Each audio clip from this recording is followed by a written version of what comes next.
wabarakatuh. Perkenalkan, nama saya Astrid Ladifa, NIM 856479454, jurusan S1 Pendidikan Guru Sekolah Dasar, Universitas Terbuka Pekanbaru. Hari ini saya akan melaksanakan praktikum IPA dengan judul percobaan Sistem Pencernaan pada Manusia. Di sini saya punya bagan sistem pencernaan manusia. Nah, sistem pencernaan manusia itu terdiri dari beberapa organ. Nah, organ pertama dalam sistem pencernaan yaitu adalah mulut, kemudian ada esofagus atau kerongkongan, yang ketiga itu ada lambung, yang keempat itu ada usus halus, yang kelima itu ada usus besar, yang keenam itu ada rektum, dan yang ketujuh itu ada anus. Nah, kita akan jelaskan satu persatu fungsi dan cara kerja masing-masing organ. Ini adalah mulut. Nah, mulut ini terdiri dari lidah, gigi, dan kelenjar ludah. Nah, di mulut ini terjadi gerakan pencernaan secara mekanik dan kimiawi. Pencernaan mekanik itu terjadi oleh gigi dan lidah, di mana gigi ini berfungsi untuk menghancurkan dan menghaluskan makanan menjadi berbentuk bolus. Sedangkan kelenjar ludah ini berfungsi untuk menghasilkan ludah, di mana ludah itu mengandung enzim amilase yang mengubah amilum menjadi maltosa dalam bentuk gula sederhana. Nah, selanjutnya setelah dari mulut, makanan tersebut akan masuk ke dalam esofagus atau kerongkongan. Nah, di kerongkongan ini terjadi gerakan peristaltik. Gerakan peristaltik itu merupakan gerakan meremas-remas makanan, di mana makanan itu akan turun ke dalam lambung. Nah, di lambung ini juga terjadi pencernaan makanan secara mekanik dan secara kimiawi. Pencernaan mekanik yaitu terjadi karena adanya gerakan otot lambung. Gerakan otot lambung ini akan menyebabkan makanan menjadi hancur. Nah, sedangkan untuk pencernaan kimiawi yaitu pencernaan yang disebabkan karena adanya asam klorida yang dihasilkan oleh lambung, di mana asam ini akan menghancurkan makanan dan membunuh kuman-kuman yang masuk ke dalam makanan. Selain dari asam klorida, di lambung ini juga terdapat enzim pepsin dan enzim renin. Enzim pepsin itu berfungsi untuk memecah protein menjadi pepton. Sedangkan pada enzim renin itu berfungsi untuk mengendapkan susu menjadi kasein. Nah, setelah dari lambung, makanan itu akan turun ke dalam usus halus. Usus halus ini terdiri dari 3 bagian. Ada duodenum, jejunum, dan ileum. Duodenum ini disebut dengan usus 12 jari, jejunum ini disebut dengan usus kosong, dan ileum ini disebut dengan usus penyerapan. Nah, yang pertama itu ada duodenum. Duodenum itu letaknya di sebelah sini.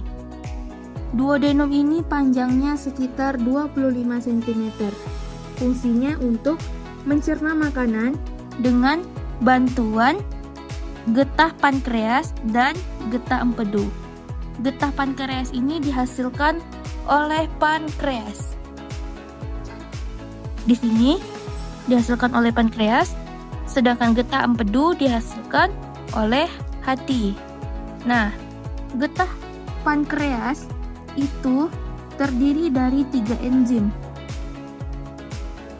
Pankreas terdiri dari 3 enzim. Yang pertama ada enzim amilase, kedua itu ada enzim tripsin, yang ketiga enzim lipase. Pertama, enzim amilase. Enzim amilase itu berfungsi untuk mengubah amilum menjadi glukosa. Kemudian yang kedua itu enzim tripsin. Enzim tripsin ini berfungsi untuk mengubah pepton menjadi asam amino.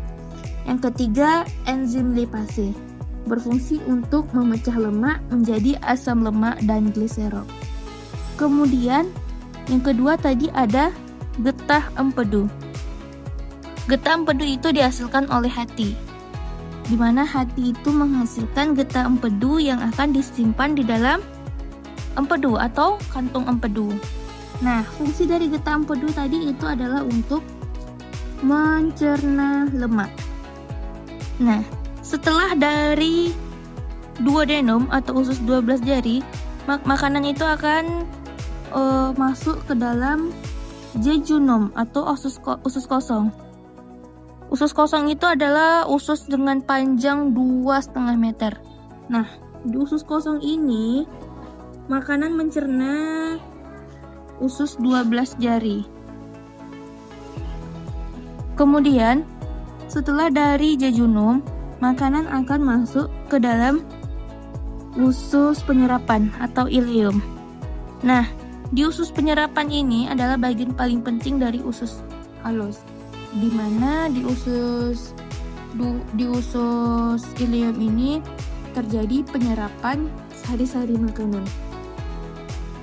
Dari usus halus, makanan akan masuk ke dalam usus besar. Usus besar ini merupakan tempat penyerapan air, vitamin, dan mineral yang tidak terserap oleh usus halus. Selain menyerap sisa makanan dari usus halus, usus besar ini juga terdapat bakteri E. coli, di mana bakteri E. coli ini berfungsi dalam pembusukan makanan dan pembentukan feses. Nah, ketika feses itu terbentuk, feses itu akan mulai turun ke dalam rektum. Nah, di rektum ini feses akan ditampung untuk sementara.